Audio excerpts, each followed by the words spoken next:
Hi friends, welcome to my channel. నేను మీ Beeda లక్ష్మణంద.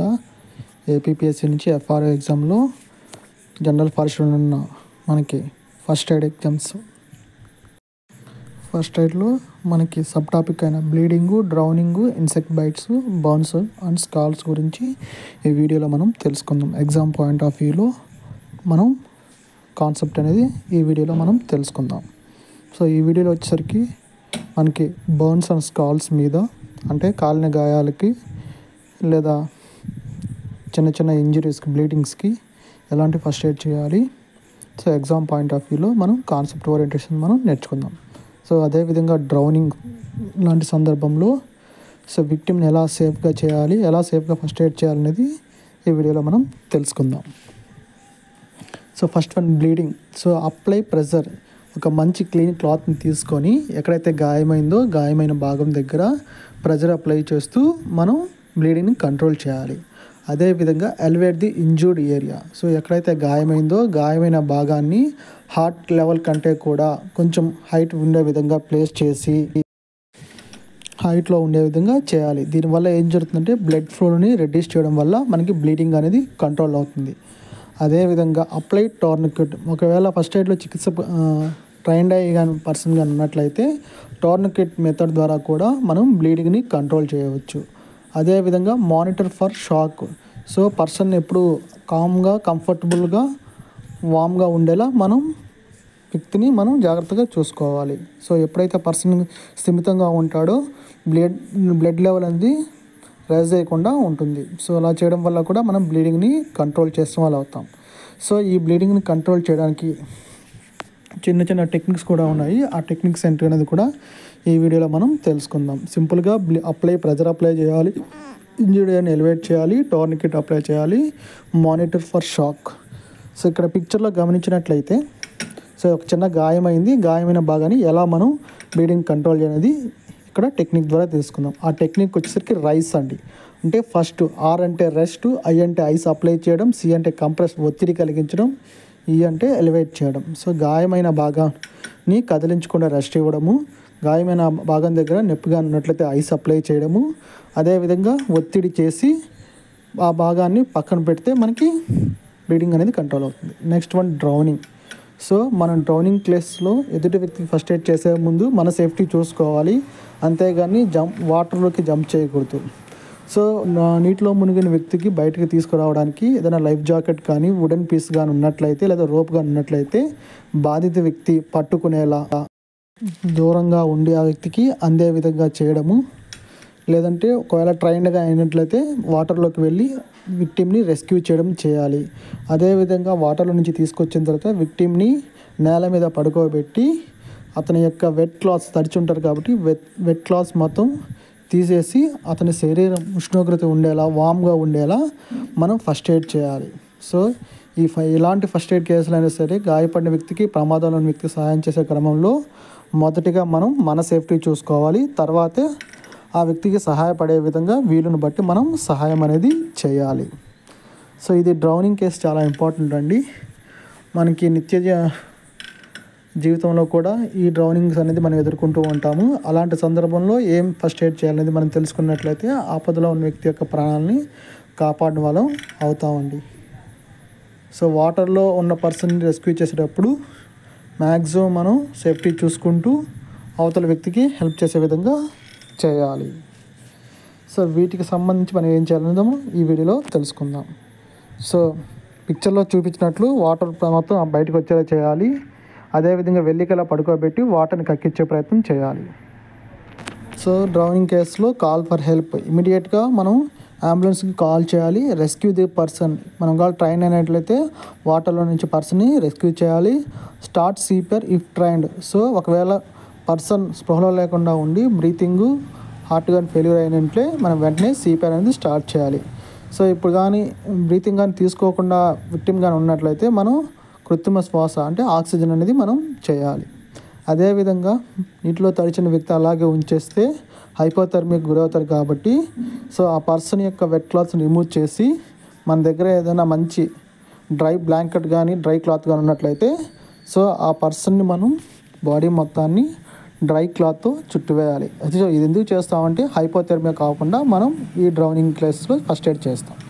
Next వచ్చేసరికి వీరమస్ ఇన్సెక్ట్స్. సో ఏదైతే మనకి కందిరీగలు కానీ తేనెటీగలు కానీ రెడ్ యాంట్స్ కానీ వాస్ప్స్ కానీ కుట్టినప్పుడు మనం ఎలా ఫస్ట్ ఎయిడ్ చేయాలి. Remove the స్టింజర్.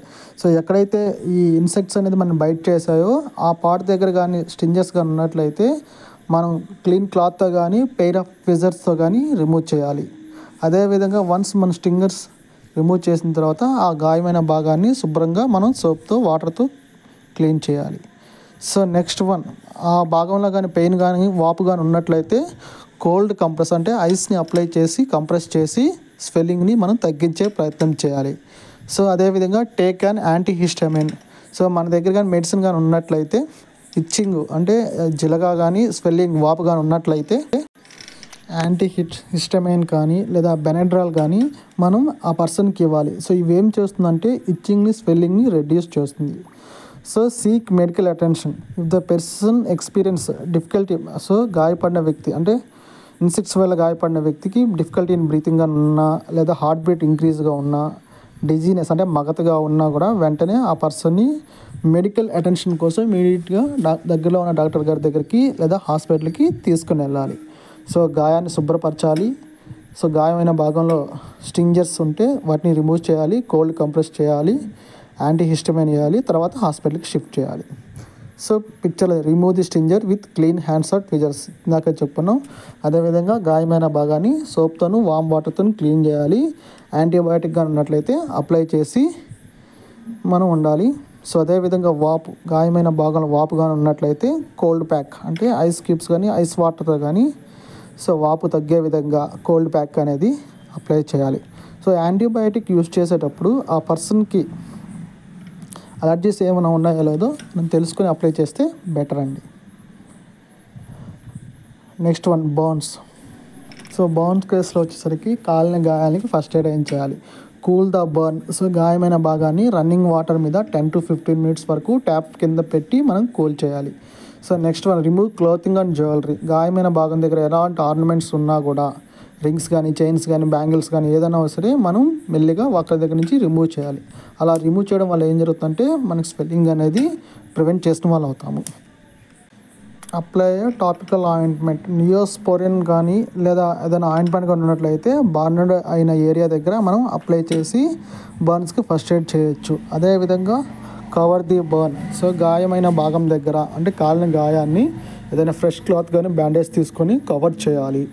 అదేవిధంగా ద బర్న్ ఈజ్ సివియర్ అంటే ఎక్కువ భాగం శరీరం కానీ కాలినట్లయితే వెంటనే మనం విక్టిమ్ని హాస్పిటల్కి షిఫ్ట్ చేయాలండి. సో ఏదైనా సరే మనం మినిమం ఫస్ట్ ఎయిడ్ చేసి మనకి ఏదైనా అనుమానాస్పదంగా ఉన్నా కూడా విక్టిమ్ని వెంటనే మనం హాస్పిటల్కి షిఫ్ట్ చేయడం ఉత్తమం.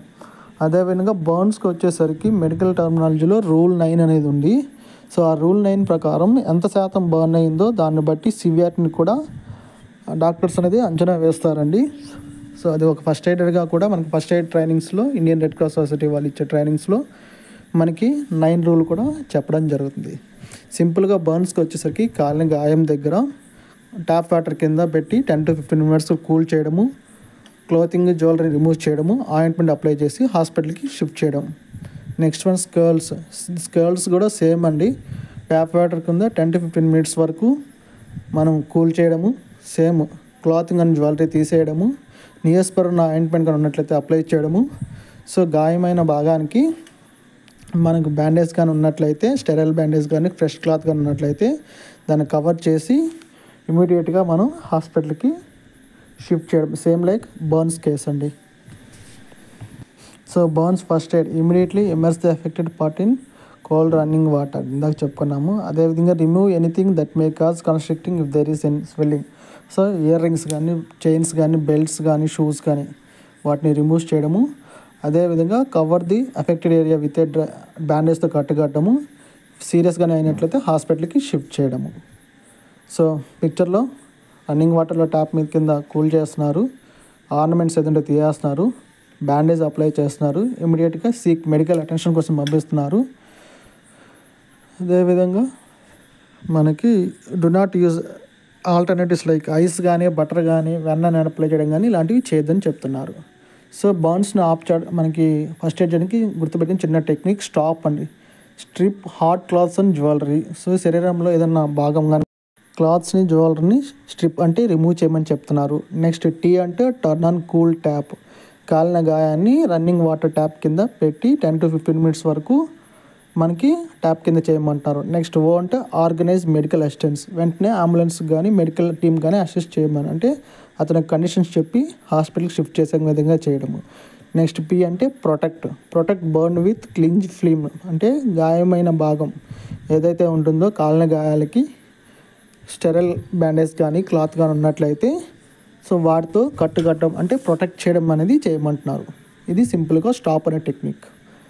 సేమ్ ఇందాక ఫస్ట్ ఎయిడ్ బర్న్స్ అనేది మనం ఇందాక చూసుకున్నాము. ఊడ్ని కవర్ చేయడము, స్టెరైల్ బ్యాండేజ్ కట్టి హాస్పిటల్ షిఫ్ట్ చేయడము, అందుకన్నా ముందు కోల్డ్ వాటర్ కింద ప్లేస్ చేసి క్లీన్గా వాష్ చేయడము. సో వీడియో నచ్చితే లైక్ చేయండి, షేర్ చేయండి, సబ్స్క్రైబ్ చేయండి. ధన్యవాదములు.